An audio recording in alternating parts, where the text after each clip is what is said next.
Welcome to Buckeye BackRoad Tales. I'm J Mac Mingo, and tonight from the Buckeye State, I bring you the Trapped Miner Letters. I want to tell you a story I once read that gave me chills straight down my spine. A story I honestly wish I'd forgotten, but it keeps coming back to me, especially on nights when the house settles and every creak sounds like someone shifting their weight in the dark. It's about a set of letters. Letters written by miners in the old coal towns of southeast Ohio. Letters that should never have existed. Letters that honestly, I don't think humans were meant to write. Let me start at the beginning. When I was researching forgotten Ohio towns, these old mining communities swallowed by time, I kept stumbling across references to one place with a name people rarely say out loud anymore. The village tucked in the coal hills, somewhere between Athens and the West Virginia border. Some call it Black Hollow, others Gravel's End, but no official record shows either name. Just a few dusty maps with smudged dots and half-erased notes. What is known is this. More than a century ago, that town had a mine. Dark, deep, cold. Place where men went down with the morning whistle, climbed back out at sunset, covered in soot, coughing like they were shedding pieces of their lungs. Mining was dangerous. Everybody accepted that. Cave-ins were common, methane explosions, collapses. But what made this town different was that every collapse seemed to be preceded by a letter. A letter from a miner. Not just any letter. A letter describing the same impossible thing. The first time I read a summary of these letters, I felt that cold bloom of dread spread through my chest. Because these men, who worked miles apart, on different shafts, in different tunnels, they all wrote about the same figure. They described the shape standing at the far end of their shaft. Not a man, not quite. Something tall, too tall. Something thin, too thin. Always standing perfectly still, always watching. Some said its eyes glowed like sparks off the pickaxes. Others said its face was more like a smear, a charcoal shadow with no features. But nearly every letter ended with the exact same sentence. If you smell the coal burning, don't look behind you. I remember reading that line and thinking, why would coal smell like it's burning underground? And why wouldn't you turn around? The letters never explain, the men never expanded. But every time one of them wrote that sentence, a collapse followed within days, sometimes hours. And the man who wrote it never came back out of the mine. Some years later, the town's tiny post office caught fire. Or maybe it didn't. Reports in the surrounding town's papers conflict. Some say lightning hit it. Some say a stove overturned. Some say a miner frantically tried to burn the letters himself. But whatever happened, the building went up in flames. And here's the part no one can explain. When firefighters entered to charge debris, they found hundreds of letters, all addressed, all sealed, none of them burned.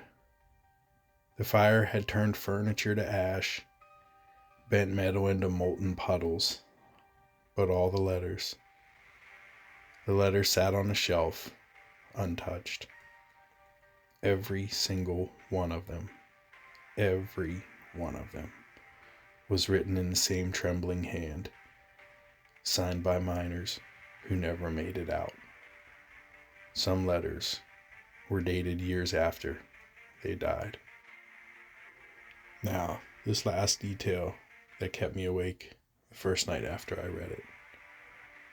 The last letter ever found was dated 12 years after the mine closed. It wasn't addressed to a wife or a sister or a son.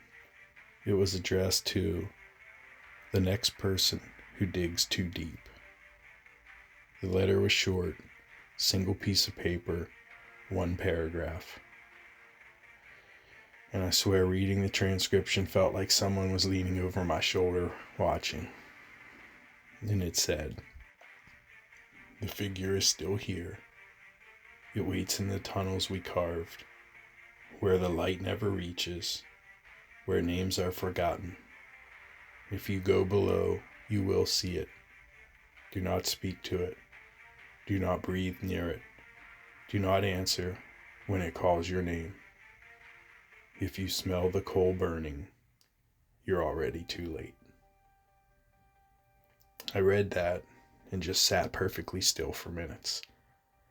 You know that feeling when you're afraid to move because the dark all around you suddenly feels occupied? Yeah, that. Now I wish, for nothing else than my own peace of mind, I could say the story ends in the distant past. But there was a man just a few years ago, some amateur urban explorer who'd heard the legends and decided to find the mine. You know the type. Flashlight, GoPro, sense of immortality. He posted footage online. Most of it looks innocent at first, just a dripping tunnel, old support beams, dust like snow in the air. But halfway through, the man stops walking. He sniffs, wrinkles his nose, and says, "Do you smell something burning?" I paused the video right there. You ever pause something because your entire body screams, "Don't hit play"? He kept going. Of course he did. Further in, the flashlight cuts across something at the end of the tunnel. A figure. Tall, thin, still. The man whispers, "Sir, are you okay?" And the figure turns, but not quickly, not like something alive. It rotates the way a puppet might if someone pulled a string through a bone. You hear the explorer gasp, step back, drop something metallic. Then, the camera shakes violently, falls, and points upward. And the last frame, the very last frame, shows dust falling from the ceiling and a long black arm reaching towards the lens before everything goes dark. Search teams never found him. No equipment, no remains, hell, no footprints. Just a faint smell of something burned drifting out of the collapsed entrance. Sometimes I ask myself why I keep thinking about those letters, why they come back to me when I'm alone, being suffocated by the dark. Maybe it's because they feel like warnings written across time. Maybe it's because some part of me believes those miners are still writing, still sending letters from the dark, trying to tell us something.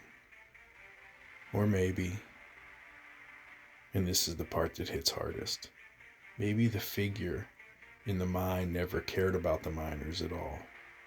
Maybe it's waiting for someone else, someone alive, someone curious, someone who smells burning coal and turns around anyway. If you ever travel through southeast Ohio and you see an old mine entrance boarded up, or smell something burning where no fire should be, please don't go closer. And whatever you do, don't look behind you. Thank you for joining us for another Buckeye BackRoad Tales. I'm J Mac Mingo. Please like, share, subscribe, and comment any wacky, weird, or terrifying Ohio mysteries you'd like covered.